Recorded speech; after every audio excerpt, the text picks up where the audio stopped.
welcome back to another vlog. So for today's video, we are going to be baking brownies because the past few days, I've been craving for brownies. Kaso lang wala kaming mabilhan dito since it's a province area nga. So walang masyadong nagbebenta ng brownies. So gusto ko siyang gawin na lang instead. So actually, bumili ako ng box ng ganito. Wait lang. Bumili ako ng fudge brownie mix from Magnolia. I haven't tried this yet ever. Pero gusto kong gumawa ng like yung from scratch talaga. So yes, this is gonna be how I make my Fudgy Cocoa Brownies. So if you wanna see the result, then just keep on watching. So ito pala yung mga ingredients na kailangan natin. So first is 1/2 cup of unsalted butter, 2 large eggs, 1 tablespoon of cooking oil, can be olive oil or coconut oil, 2 teaspoons of vanilla extract, that's 1, 2. Then 1/4 teaspoon of salt. Then we also need 1 1/8 cup of sugar. This is 1 cup, so we're gonna put it here. Then the 1/8 cup is equal to 2 tablespoons, so I'm gonna get additional 2 tablespoons of sugar. 1. Okay, that's 2. So the next thing we need is 1/2 cup of all-purpose flour. This is 1/2 cup of all-purpose flour. Then we are also gonna be getting 1/2 cup of cocoa powder. This cocoa powder smells so good. The brand is Dutch. I bought it from a baking supply store here in my province. I'm just gonna mix it with the all-purpose flour that I added earlier. Okay, so now that our all-purpose flour and cocoa powder is here, we are also gonna add our 1/4 teaspoon of salt. And we are just gonna whisk it all together. We are going to be cracking the 2 eggs on a separate bowl kasi sabi may nakita kong YouTube vlogger na sabi niya, baka maging bugok yung egg nyo. So, you have to separate it to another bowl para makita nyo kung ano yung mga bugok na itlog sa mga hindi. So, ayan. This is the first egg. Okay yung dalawang egg. So, let's proceed. Then, next, we are going to put the vanilla extract here. I'm going to mix it here lang. Wala pa akong nabiling hand mixer, guys, kasi I'm struggling to find hand mixer here sa province ko. Plus, walang shumiship ng mga products dito kasi it's kind of far from Luzon. Plus, if ever merong magshiship papunta dito sa amin, yung shipping fee is super mahal. So, kaya hindi pa ako nakakabili. But, it can wait. Okay, so on this bowl, I'm gonna put in my 1 1/8 cup of sugar. Then, I'm also gonna put here my hot and melted butter. Okay. And also, I'm gonna put the cooking oil here as well. You have to incorporate all those together. Okay, now that it's all mixed up, ayan. So we are going to put the 2 large eggs, and vanilla extract here in the mixture. Okay, so now that I've put the egg and the vanilla mixture here, I'm going to mix it very well for a good 1 minute. Okay, so time starts now.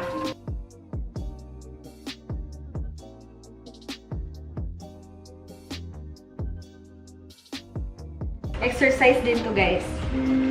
Let's go. Okay, that is 1 minute. So next, we are going to put the cocoa powder and the all-purpose flour here. We are going to fold it, and I'm going to use the rubber spatula. Gusto kong gumamit ng rubber spatula para walang masayang na ingredients. So we have to put everything there talaga. So now we are going to fold it.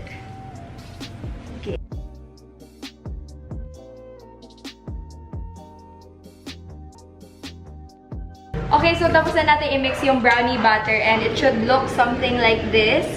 Ayan. I was struggling to film it with one hand. And then also, we don't want to overmix it kasi pag na-overmix nyo, magiging matigas yung brownie nyo and hindi na siya magiging fudgy. Okay, so I've already prepared my baking pan with butter, or you can put cooking oil spray, but I don't have cooking oil spray, so I'm just using butter instead. Then you're gonna line it with baking paper or a parchment paper, anything you have. And now you're going to put in your brownie batter.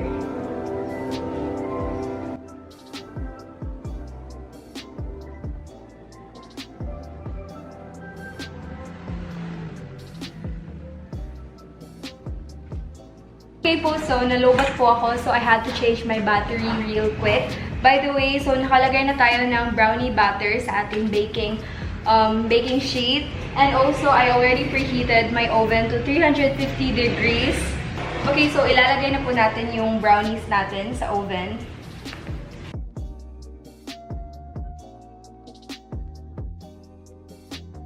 Okay, so ang sabi dito sa instructions is bake for 20 to 25 minutes or until the center is not jiggly anymore. So sa oven daw nila, it's 21 minutes and 30 seconds exactly.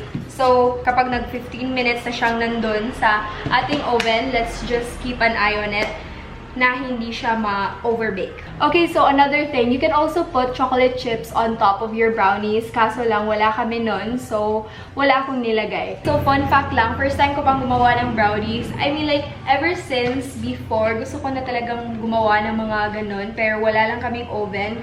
Pero now that meron na kaming oven, gusto kong mag-experiment or mag-try ng mga iba't ibang recipes na makikita online, like macarons. Yung macarons, gusto ko siyang gawin, kaso lang wala pa akong hand mixer. So, kapag nakabili na tayo ng hand mixer, gagawa ako ng macarons. Okay, so we are almost 100K sa TikTok! As of now, we have 99.4 thousand followers sa TikTok. So, road to 100,000 followers. Naaamoy ko na yung brownies natin. Okay, so hey guys! So, by the way, meron tayong dumating na package from Shopee. So, last month ko pa ito siyang in-order nung birthday ko. Ngayon pala siya dumating, May 21. Tapos, nung May 19, meron din akong package na natanggap, which is the ukulele from RJ Guitars. So, mag-unboxing. This is gonna be in a separate video. Hey guys! So, I'm back. 20 minutes have passed already. And, nag-ting na yung oven natin. So, let's check it out. Is it wiggly though? It's cooked! Ta-da! It's cooked na! Okay, let's take it out. Okay guys, so we are back and I just refilmed this once again kasi super ingay ng electric fan. Anyway, so I already took out the brownies out of the oven and cooked na siya guys. See, we are using the toothpick technique and luto na yung brownies natin. Tapos, kumuha ako ng ganito sa aking pantry. Kasi dito natin ilalagay yung mga brownies natin. Since ipapamigay natin sila sa mga relatives natin. So, yes, I'm such a very kind and generous, you know, niece, cousin, whatever you call me, auntie. Kasi, dalawa lang kami dito and hindi kumakain yung isa namin ng matamis, which is my mom. And hindi din ako masyadong mahilig sa matamis, so hindi ko naman mauubos to lahat, I'm sure. See? Ang dami kaya nito. Look, tada! And I'm just going to let it rest for a bit until it's ready. Tada! I will also measure it pala. Wait. Pero syempre guys, before natin siya ipapamigay, titikman muna natin, no? Kasi ayaw natin mapahiya sa ating mga relatives. So, titikman ko muna siya if masarap ba talaga. Kasi baka hindi siya masarap. Oh my god, girl! This would have been better if meron siyang chocolate chips. Kaso lang, wala kami nun, guys. I'm very sorry. Nag-o-order pa lang ako ng chocolate chips and hindi pa siya na-ship. 1 month pa siguro yun before dadating dito. Girl! Grabe. Perfection. Perfection. Thank you so much, Cafe Delights, for sharing your brownies recipe to us. Ayan, so proven and tested siya.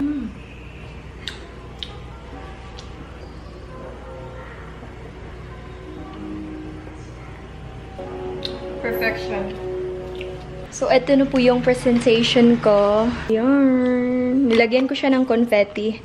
Kasi wala akong chocolate chips. Oh my God! Natanggal pa yung isa. So that's it for today's video. Thank you guys so much for watching. I hope you guys liked it. And if you did, please give this video a thumbs up. Subscribe to my channel if you want to see more of me. If you guys will recreate this or you will make this at home, please tag me on Instagram kasi I would love to see your creations. And I'll also make sure to leave the link down below in the description box sa pinagayahan ko na aking fudgy brownies para may reference din kayo. Yeah, follow me on TikTok because I post videos there every day. I'll see you guys next time. Don't forget to reach your dreams because the sky is the limit. Bye! It could be weird, but I think I'm into it. You know I'm one for the overly passionate. I like you, and I loved him. We could all be the best kind of friends.